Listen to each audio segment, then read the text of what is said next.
Hello students, welcome to NCERT.solution. Press the like button, share and subscribe your YouTube channel for more valuable and relatable solutions in easy language. Surface area and volumes. To determine the surface area of an object formed by combining any two of the basic solid, namely cuboid, cone, cylinder, sphere and hemisphere.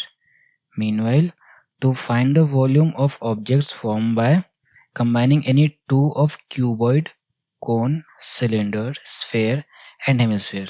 So basically आपके chapter में कौन से figures मिलेंगे solids में से? Cuboid, cone, cylinder, sphere, hemisphere, है ना?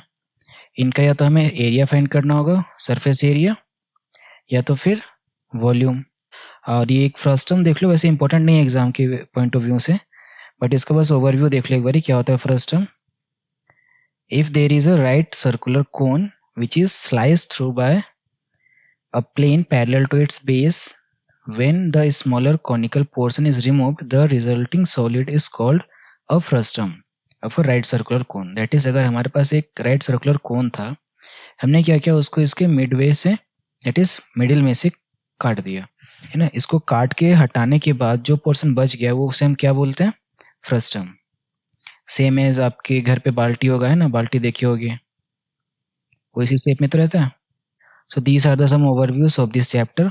So starting with the concepts, यहाँ पे ध्यान देना, ये कर्व्ड सरफेस एरिया है, ये टोटल सरफेस एरिया है, ठीक है? सो क्यूब का कर्व्ड सरफेस एरिया क्या होता है? 4 इंटू ए स्क्वायर।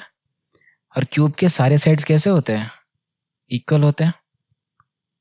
लेंथ, ब्रेथ, हाइट तीनों कैसे होते हैं? सेम होते हैं। इसलिए एक फेस का एरिया क्या हो जाता है? ए स्क्वायर। सो टोटल फेस जो कि कर्व्ड सरफेस एरिया में कौन सा कैलकुलेट नहीं करते हैं? बॉटम का और टॉप का।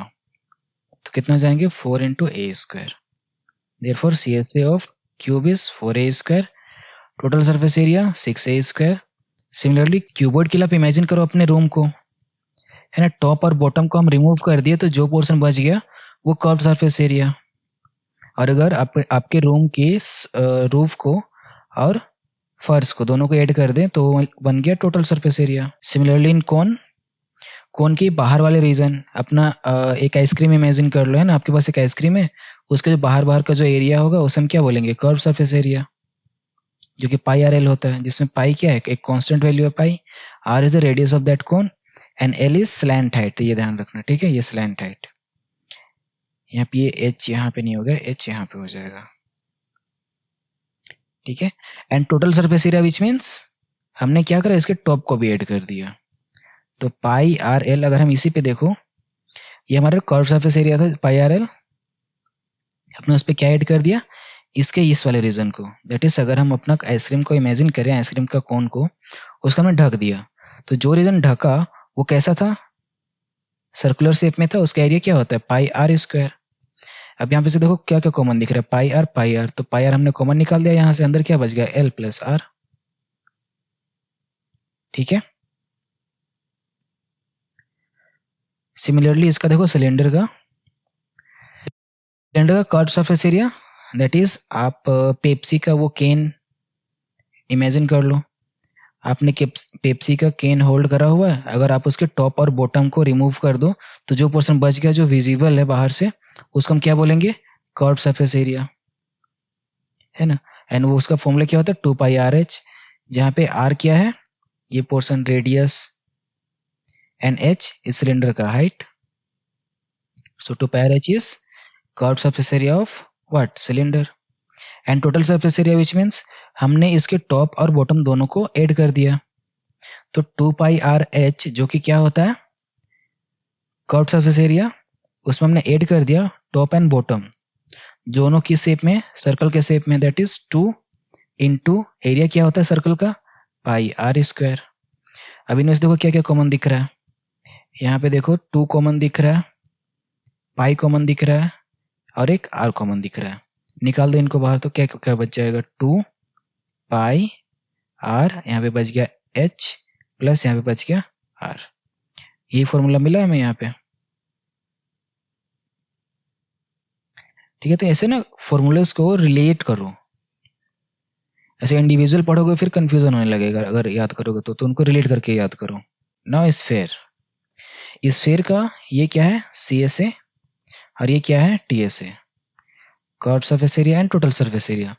तो ये ध्यान रखना, अगर एक कंप्लीट स्फीयर है, ठीक है, स्फीयर कंप्लीट ही होता है वैसे, अगर कंप्लीट स्फीयर है तो उसका curve surface area which means जो एरिया में विजिबल है, तो स्फीयर का कौन सा एरिया में विजिबल होता है। अगर आप अपना क्रिकेट का बॉल इमेजिन करो तो आपके हाथ में जो पोर्शन आ रहा है उसे हम क्या बोलेंगे, कर्व सरफेस एरिया, और वही कर्व सरफेस एरिया क्या है, टोटल सरफेस एरिया है इन केस ऑफ स्फीयर, ये ध्यान रखना। एंड व्हाट इज हेमिस्फीयर, आपने अपना क्रिकेट का बॉल को, हाँ, क्रिकेट खेलते खेलते फट गया वो एग्जैक्ट हाफ, तो क्या बन गया, हेमिस्फीयर। ना उसमें ध्यान रखना, जब आप उसका कर्व सरफेस एरिया कैलकुलेट कर रहे हो ना, तो उस पे आप उसका टॉप वाला रीजन को कैलकुलेट नहीं कर रहे हो जो फट गया है ना, जो रीजन अगर ये कंप्लीट होता तो यहाँ पे जो हॉलो एक गैप बन गया सर्कुलर शेप में, हम उसको कैलकुलेट नहीं कर रहे हैं CSA में, हम केवल इसके नीचे का रीजन को कैलकुलेट कर रहे हैं इनको। And total surface area which means हम इस वाले रीजन को भी ऐड कर दिए, जो यहाँ पे खुला खुला था उसको भी ऐड कर दिए। तो कर्व सरफेस एरिया में कितना हो गया, जो टोटल सरफेस एरिया होता है स्फीयर का उसका हाफ है ना, टोटल का हाफ कर दिया, तो हमें कर्व सरफेस एरिया मिल गया किसका, हेमिस्फीयर का। अब उस पे ये ऊपर वाले रीजन को हम ऐड कर रहे हैं, तो ऊपर वाले रीजन का क्या हो जाएगा एरिया, पाई आर स्क्वायर, तो 2 pi R square plus pi R square क्या बन जाएगा, 3 पाई आर स्क्वायर, ये हो गया हमारा टोटल सरफेस एरिया, ठीक है। और ये नेक्स्ट जो हॉलो सिलेंडर है ये समझने वाला चीज है, दिस वन कैसे, इसमें क्या समझना है हमें, हाँ यूं इसको ये समझ लो पेपर रोल है, ठीक है, पेपर रोल है, यहाँ पे सारे पेपर्स हैं और बीच में गैप है अंदर, तो हमें, हाँ टेप रोल इसको अज्यूम कर सकते हो, ये टेप रोल है, ये जो यहाँ पे हमें दिख रहा है दिस वाला रीजन, यहाँ पे सारे आपका क्या है टेप है और बीच में ब्लैंक है खाली। तो अगर हमें केवल इसका रीजन फाइंड करने के लिए बोला है, अगर केवल कर्व सरफेस एरिया बोलेगा तो बाहर वाले का कर्व सरफेस एरिया अलग होगा और अंदर वाले का कर्व सरफेस एरिया अलग होगा, है ना। आप इमेजिन करो इसको, अपने माइंड में विजुअलाइज करो सो दैट ये थोड़ा सा अंडरस्टैंडिंग लगे कि आपने एक टेप खरीद करके लाया, उसके बाहर का एरिया कुछ और है, उसके अंदर का एरिया कुछ और है, क्यों, क्योंकि आप यहाँ पे देखो, यहाँ से जैसे आपका टेप यहाँ से इंक्रीज होता गया, थिकनेस इसका बढ़ते गया, तो इसका जो थिकनेस बढ़ गया उसकी वजह से क्या हुआ, बाहर का एरिया भी थोड़ा सा बढ़ गया, है ना, दैट उसका रेडियस इंक्रीज हुआ तो उसका एरिया भी बढ़ जाएगा बाहर का। और अगर हम अंदर का इंटरनल, मतलब आप अंदर से इमेजिन कर लो, इस टेप का अंदर का हम एरिया फाइंड कर रहे हैं, कौन सा एरिया, कर्व सरफेस एरिया। जब आप उसको टिल्ट करोगे और देखोगे तो अंदर जो हॉलो दिखेगा उसका एरिया है ना, तो इंटरनल कर्व सरफेस एरिया। ये ध्यान रखो फॉर्मूला सेम ही होगा, डिफरेंट क्या होगा, रेडियस, अंदर वाले के लिए स्मॉल आर और बाहर वाले के लिए capital R, capital R which means centre से बाहर तक का रीजन, कैपिटल आर, और स्मॉल आर सेंटर से ये अंदर वाले रीजन तक। फॉर्मूला सेम ही होगा, बस आर का पुट करने का वैल्यू अलग अलग होगा। And total surface area which means बाहर का सरफेस एरिया और अंदर का सरफेस एरिया दोनों को हम क्या करेंगे, ऐड कर देंगे।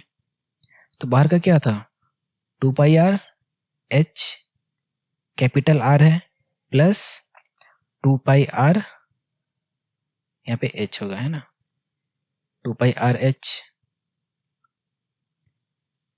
Plus 2 pi R minus R, इस वाले रीजन का भी तो एरिया हम ऐड करेंगे, तो वो हम कैसे करेंगे, from centre to outer region, है ना, एक्सटर्नल रीजन तक के लिए रेडियस कैपिटल आर है, अंदर के लिए स्मॉल आर है। तो ये सर्कुलर शेप में तो हम क्या करेंगे, पाई कैपिटल आर स्क्वायर, तो पूरे बाहर तक का एरिया आ जाएगा यहाँ से यहाँ तक, और उसको माइनस कर देंगे pi small R square, pi capital R square minus small R square, और ऐसे कितने हमारे पास, 2 है, तो इसको मल्टीप्लाई कर देंगे हम 2 से, एक ऊपर है एक नीचे है, तो टोटल सरफेस एरिया क्या हो जाएगा, बाहर का curve surface area 2 pi R H plus अंदर का curve surface area 2 pi small are H, plus ऊपर में जो जगह था, जो थिकनेस था, उसका एरिया कितना हो जाएगा, ये हमने अभी भी कैलकुलेट करा, plus 2 pi capital R square minus small R square, 2 pi H capital R plus H, यही बताया ना, capital R plus small R होगा, ध्यान दो, H capital R plus small R. तो ये फॉर्मूला कब है, जब ये इस वाले रीजन का हम एरिया फाइंड कर रहे हैं, बाहर से भी और अंदर से भी, बट इसका एरिया फाइंड नहीं कर रहे हैं, तब तभी ये फॉर्मूला यूज होगा। समझ में आ रहा है हम क्या बोल रहे हैं? अगर ये वाला रीजन का एरिया हम नहीं ऐड कर रहे हैं तब ये फॉर्मूला यूज करेंगे, अगर ये वाला रीजन का एरिया भी हम ऐड कर रहे हैं तो ये फॉर्मूला यूज करेंगे। नेक्स्ट है वॉल्यूम्स। क्यूब का वॉल्यूम सिंपल, साइड का क्यूब, क्यूबॉइड का वॉल्यूम सिंपल, तीनों साइड का मल्टीप्लाई, कोन का volume 1/3 pi R square H, cylinder का volume pi R square H. देखो दोनों में क्या डिफरेंस है, 1/3 का। एंड यहाँ पे स्फीयर का volume 4/3 pi R cube, hemisphere का volume 2/3 pi R cube. Why? क्योंकि जो इसका होता है स्फीयर का वॉल्यूम होता है 4/3 पाई आर क्यूब, उसको हमने क्या कर दिया, हाफ कर दिया, 2 सिंपल। एंड ये रीजन आ गया स्फेरिकल सेल, दैट इज ऐसा स्फीयर जो अंदर से कैसा है, खोखला है। तो उसके लिए हम क्या करेंगे, अंदर वाले का रेडियस कुछ और होगा और सेंटर से आउटर रीजन तक का रेडियस कुछ और होगा। तो हम क्या करेंगे, सेंटर से आउटर वाले रीजन तक का वॉल्यूम फाइंड करेंगे, उसमें से सेंटर से ये अंदर वाले रीजन तक का वॉल्यूम फाइंड करके माइनस कर देंगे। तो इसका क्या मिल जाएगा हमें, थिकनेस जो है उसका वॉल्यूम मिल जाएगा। एक स्फेरिकल सेल है तो सेंटर से आउटर रीजन तक का वॉल्यूम कितना हो जाएगा, 4/3 पाई कैपिटल आर क्यूब।